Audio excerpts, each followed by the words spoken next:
Atos capítulo 18, versículos de 24 a 28. Nesse meio tempo, chegou a Éfeso um judeu natural de Alexandria chamado Apolo, homem eloquente e poderoso nas Escrituras. Era ele instruído no caminho do Senhor, e sendo fervoroso de espírito, falava e ensinava com precisão a respeito de Jesus, conhecendo apenas o batismo de João. Ele, pois, começou a falar ousadamente na sinagoga. Ouvindo, porém, Priscila e Áquila, tomaram-no consigo e com mais exatidão lhe expuseram o caminho de Deus. Querendo ele percorrer a Acaia, animaram-no os irmãos e escreveram aos discípulos para o receberem. Tendo chegado, auxiliou muito aqueles que, mediante a graça, haviam crido, porque com grande poder convencia publicamente os judeus, provando por meio das Escrituras que o Cristo é Jesus. Nosso Deus e Pai, nós te louvamos e te agradecemos por esse trabalho singular. Graças te damos pela tua palavra que regenera, santifica, a tua palavra que ilumina os olhos do nosso entendimento, a tua palavra libertária, a tua palavra que é o próprio Senhor Jesus Cristo, a quem tributamos toda a honra, glória, majestade e dignidade. Abençoe esse trabalho de forma geral, bem como os ouvintes, e pedindo a salvação de cada um, mas também a santificação. Oramos em nome de Jesus. Amém. Podemos ter uma visão equivocada acerca do avanço do Evangelho, achando erradamente que os apóstolos Pedro e Paulo foram os mais responsáveis pela expansão dele. Lucas registra apenas Pedro e Paulo no seu livro, sendo evidente que, embora outros servos de Deus não foram registrados por ele, também participaram do avanço da igreja e do reino de Deus. Por exemplo, é-nos dito em Atos 13:1, havia na igreja de Antioquia profetas e mestres, Barnabé, Simeão, por sobrenome Níger, Lúcio de Cirene, Manaém, Colasso de Herodes, o tetrarca. Atos 8, de 5 e 6, lemos, entre mentes os que foram dispersos iam por toda parte pregando a palavra. Filipe, descendo a cidade de Samaria, anunciava-lhes a Cristo. As multidões atendiam unânimes às coisas que Filipe dizia, ouvindo-as e vendo os sinais que ele operava, pois os espíritos imundos de muitos possessos saíam gritando em alta voz, e muitos paralíticos e coxos foram curados, e houve grande alegria naquela cidade. E nesse texto é-nos informado acerca de Apolo, mais um homem notável e mestre da igreja. Provavelmente Lucas quis chamar a atenção dos seus leitores para a importância dos outros homens da igreja, além de Pedro e Paulo. Então vamos considerar essa porção da palavra de Deus sobre o tema A menção de Apolo em Éfeso na terceira viagem de Paulo. Em primeiro lugar, com base nos versículos 24 e 25, nós temos a pessoa de Apolo. Em segundo lugar, a pregação de Priscila e Áquila. E em terceiro lugar, o ministério de Apolo. Nós lemos no versículo 24. Nesse meio tempo, chegou a Éfeso um judeu natural de Alexandria chamado Apolo, homem eloquente e poderoso nas Escrituras. Essa expressão nesse meio tempo pode ser o período de inverno que Paulo passou em Antioquia, ou incluindo o início da terceira viagem na região da Galácia e Frígia. O que Lucas nos ensina acerca de Apolo? Em primeiro lugar, eu chamo a atenção para as informações que Lucas nos fornece acerca das qualidades desse mestre da igreja primitiva. Nesse meio tempo, chegou a Éfeso um judeu natural de Alexandria chamado Apolo, homem eloquente e poderoso nas Escrituras. Quase certamente Apolo é uma abreviatura do nome grego Apolônio, que foi um judeu da dispersão como resultado das perseguições que a igreja sofreu. E foi habitar na cidade egípcia de Alexandria, que tem esse nome em homenagem a Alexandre o Grande. Então ele, como judeu, foi visitar seus compatrícios em Éfeso. Com relação ao lugar que Apolo morava, é-nos dito que a cidade era Alexandria, no Egito. Cidade muito culta e a segunda maior cidade de todo o Império Romano, situada no Egito. A primeira era Roma, naturalmente. Havia uma grande comunidade judaica em Alexandria, produto da diáspora. Estudiosos afirmam que lá em Alexandria vivia cerca de 1 milhão de judeus, onde construíram uma sinagoga enorme. Alexander Thompson relata que o lugar era tão grande que os razãs precisavam acenar como uma bandeira para que as pessoas lá no fundo da sinagoga soubessem a hora exata de dizer o amém. Em Alexandria, cerca de 200 anos antes de Jesus, elaboraram a tradução grega do Velho Testamento, ou seja, a Septuaginta, ou a tradução dos 70. É o Velho Testamento da língua hebraica para a língua grega. Por isso a cidade era reconhecida por ser um local de estudo e ali os judeus tinham uma educação completa.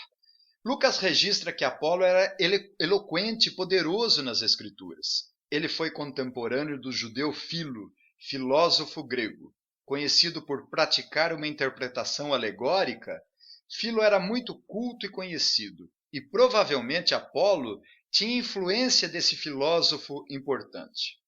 Outra informação descrita aqui no versículo 24 é que Apolo era eloquente, no grego lógios, erudito. Apolo era sábio, mestre, experimentado em literatura, retórica e eloquência grega e versado na filosofia. Apolo era poderoso nas Escrituras e conhecedor do Antigo Testamento, interpretando-o muito bem. Eu lembro que os registros do Novo Testamento ainda estavam sendo escritos e a igreja ainda não dispunha do Novo Testamento. Aqui no versículo 25 temos outra informação acerca da qualidade de Apolo. Ele era instruído no caminho do Senhor e, sendo fervoroso de espírito, falava e ensinava com precisão a respeito de Jesus, conhecendo apenas o batismo de João. Observe que Apolo era instruído no caminho do Senhor, que significa que era instruído na palavra de Deus. Quando é nos dito que ele era fervoroso de espírito, significa que ardia pelo Espírito Santo. Era zeloso pelo poder do Espírito Santo. Os bons intérpretes do Novo Testamento entendem que fervoroso do Espírito Santo deveria estar com letra maiúscula e não como está registrado pelo nosso tradutor da Revista Atualizada, com letra minúscula. Apolo era comprometido com Deus e não apenas possuía virtudes humanas ou boa qualidade em si próprio. Era o Espírito Santo que produzia dedicação, fervor, compromisso com as verdades acerca da palavra de Deus. Também ele falava e ensinava com precisão a respeito de Jesus, conhecendo apenas o batismo de João. Apolo tinha um conhecimento bastante razoável, ensinava o Antigo Testamento acerca de Jesus Cristo, o Messias prometido. Quando estudamos o Antigo Testamento, devemos procurar Cristo nele. Haja vista que todo o Antigo Testamento focaliza e prefigura Cristo através das várias representações religiosas. O Senhor Deus se dispôs previamente os acontecimentos históricos e bíblicos soberanamente, de tal forma que eles, muitas vezes, se prestam para antecipar e prefigurar acontecimentos futuros concernente à história da redenção. Devemos ler a história bíblica com esta característica em mente, isto é, Deus que determinou o surgimento de pessoas, instituições e fatos históricos do Antigo Testamento, se utilizando destas pessoas e acontecimentos para traçar e representar outras instituições, pessoas, simbolizando os acontecimentos futuros da história da redenção. A isso chamamos de tipos bíblicos, que representam outras pessoas ou instituições que representaram características históricas que apontavam para o Senhor Jesus. O próprio Jesus ensinou os apóstolos a perceberem que o Antigo Testamento testificava dele.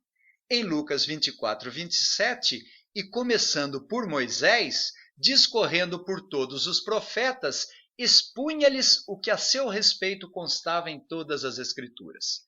Assim, Apolo era poderoso e capacitado para demonstrar de fato com precisão o quanto o Antigo Testamento ensinava acerca da pessoa, da obra e dos ofícios do Senhor Jesus Cristo. Aqui no versículo 26, na primeira parte, temos outra informação acerca da sua pessoa. Ele, pois, começou a falar ousadamente na sinagoga. Apolo era corajoso. Pregava Jesus em plena sinagoga, que era um ambiente hostil e que poderia ser preso e perseguido e até mesmo morto. Estamos familiarizados com Paulo e como ele era perseguido pelos judeus, inimigos ferrenhos e agentes do diabo. Portanto, estamos diante de um mestre cristão judeu, provindo de uma cidade culta, eloquente, inteligente, erudito e não apenas versado na cultura e na filosofia grega, mas profundamente conhecedor do Antigo Testamento, porque o expunha cheio do poder do Espírito Santo. Era humilde, pois aprendeu com uma mulher, Priscila, e seu marido Áquila. Mais ainda, além dessas qualidades, Lucas registra as deficiências de Apolo, conhecendo apenas o batismo de João. É difícil precisarmos o que ele não compreendia acerca da natureza do Senhor Jesus Cristo. Certamente ele não conhecia o batismo de Jesus, ou seja, aquele batismo mencionado por João e registrado por Mateus no capítulo 13, versículo 11. Eu vos batizo com água para arrependimento, mas aquele que vem depois de mim é mais poderoso do que eu, cujas sandálias não sou digno de levar. Ele vos batizará com o Espírito Santo e com fogo. Então é-nos dito que, ouvindo-o, porém, Priscila e Áquila, tomaram-no consigo e com mais exatidão lhe expuseram o caminho de Deus. O casal percebeu algumas deficiências na pregação de Apolo. Na língua original, akribós, com mais exatidão, é a mesma que ocorre aqui no versículo 25, com precisão. Então, da mesma forma que Apolo pregava com precisão acerca de Jesus no Velho Testamento, ele precisava aprender a pregar com mais exatidão acerca de Jesus. Difícil entender exatamente o que Lucas quis dizer com essas deficiências de Apolo, porque conhecia apenas o batismo de João e porque Priscila e Áquila precisou instruir com mais exatidão acerca do caminho da salvação. Alguns especialistas dizem que Apolo não passava de discípulo de João Batista. Existem traços comuns das notícias de Apolo e dos discípulos de Éfeso na perícope seguinte, que, se Deus quiser, vamos considerar. Dizem eles que Apolo não era convertido e simplesmente anunciava muito bem as informações que o Antigo Testamento registrava. Era um judeu que aguardava a vinda do Messias, mas não reconhecia que Jesus era o Messias, mas apenas o filho do carpinteiro. Outros intérpretes dizem que não era apenas um judeu conhecedor, mas que, sendo batizado por João, reconhecia que Jesus era de fato o Messias prometido, mas apenas não havia entendido ainda o rito, a cerimônia de iniciação do batismo cristão, que é em nome do Pai e do Filho e do Espírito Santo. Esta segunda interpretação é mais apropriada por 3 razões. A primeira razão, ele conhecia o batismo de João e ouviu dele que Jesus era o Cordeiro de Deus que tira o pecado do mundo.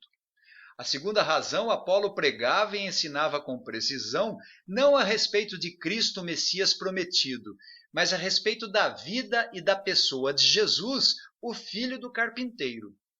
Ele era fervoroso do Espírito Santo, em terceiro lugar, e tinha o batismo de João, mas tinha o Espírito Santo habitando no seu coração, muito embora ainda não conhecesse o batismo de Jesus com fogo. E no versículo 27, querendo ele percorrer a Acaia, animaram-no os irmãos e escreveram aos discípulos para o receberem. Tendo chegado, auxiliou muito aqueles que, mediante a graça, haviam crido. Acaia era uma região em que se situava a cidade de Corinto e Atenas, e provavelmente os coríntios residentes em Éfeso convidaram-no para ir à sua pátria e pediram carta de recomendação para que acolhessem Apolo muito bem. Era comum as cartas de recomendações na época, não haviam as facilidades de hoje, e-mails, telefones, etc. Paulo recomendou Febe a Roma. Paulo disse aos coríntios: temos necessidade, como alguns, de carta de recomendação para vós ou de vós? Áquila e Priscila também recomendaram Apolo, afinal de contas eram bastante conhecidos na cidade de Corinto. Paulo se hospedara na casa deles. Nós lemos nos versículos 2 e 3, lá encontrou certo judeu chamado Áquila, natural do Ponto, recentemente chegado da Itália com Priscila, sua mulher. E posto que era do mesmo ofício, passou a morar com eles e ali trabalhava, pois a profissão deles era fazer tendas. A carta de recomendação foi de bastante peso. Apolo era um crente sincero, mestre qualificado, conhecedor do Evangelho, fervoroso de espírito, agora no pleno conhecimento de nosso Senhor e Salvador, Jesus Cristo. E finalmente, na segunda parte do versículo 27 e no versículo 28, é-nos dito: tendo chegado, auxiliou muito aqueles que mediante a graça haviam crido, porque com grande poder convencia publicamente os judeus, provando por meio das Escrituras que o Cristo é Jesus. Apolo foi bem sucedido na igreja de Corinto e com grande poder expunha as Escrituras corretamente, convencendo publicamente os judeus, provando por meio das Escrituras que o Cristo é Jesus. Aplicava o Antigo Testamento acerca de Jesus Cristo, o Messias prometido, focalizando e prefigurando Cristo apropriadamente através dos vários fatos veterotestamentários. Sabia prever os acontecimentos históricos e bíblicos com respeito ao Messias, justapondo Cristo e prefigurando-no corretamente na história da redenção, se utilizando das profecias e acontecimentos para traçar e representar os mesmos acontecimentos com respeito a Cristo nosso Senhor, e apontando as características históricas que identificavam o Senhor Jesus nas suas pregações, a ponto de convencer publicamente os judeus. Apenas para concluir, eu chamo a atenção para o conhecimento da fé. Várias vezes nós temos enfatizado a importância do conhecimento das Escrituras para que haja uma verdadeira fé. Fé e conhecimento na Bíblia são inseparáveis. Conhecer a Cristo é crer nele. Conhecer a verdade é inteligente e devotadamente aprendê-la e apropriar-se dela. Disse do Espírito que ele abre os olhos do entendimento. Dos homens, afirma-se que eles são renovados para conhecerem a verdade. Portanto, é de importância fundamental que haja na fé salvadora o conhecimento de Deus e de sua obra realizada em nós através do Senhor Jesus pelo poder do Espírito Santo. Porque, obviamente, não poderemos acreditar em alguém que não conhecemos, pelo menos na sua essência. Você pode ensinar um papagaio a dizer: eu creio em Jesus. A fé é a convicção de fatos que não se veem. Na natureza da fé genuína, deve estar contida a clara compreensão da natureza da pessoa da Trindade, bem como sua obra. Jesus abriu o entendimento dos discípulos de Emaús para compreenderem as Escrituras. Nós vimos em Atos 17, 23, quando Paulo pregou em Atenas, mencionou o altar ao Deus desconhecido, depois de dizer: pois esse que adorais sem conhecer é precisamente aquele que eu vos anuncio. Aos Romanos, ele disse: como, porém, invocarão aquele em que não creram? E como crerão naquele de quem nada ouviram? E como virão se não há quem pregue? E assim a fé vem pela pregação e a pregação pela palavra de Cristo. Por isso Apolo teve a necessidade de ser instruído com mais exatidão o caminho de Deus pelo casal Priscila e Áquila, para que sua fé fosse edificada e pudesse expor as Escrituras de forma pura para a edificação espiritual dos ouvintes, onde acabou auxiliando muitas pessoas que mediante a graça haviam crido, porque com grande poder convencia publicamente os judeus, provendo por meio das Escrituras que o Cristo é Jesus. Que Deus nos dê a graça de conhecer e prosseguir em conhecer o Senhor. É-nos ordenado a crescer na graça e no conhecimento de nosso Senhor e Salvador Jesus Cristo. Que o Senhor nos abençoe. Amém.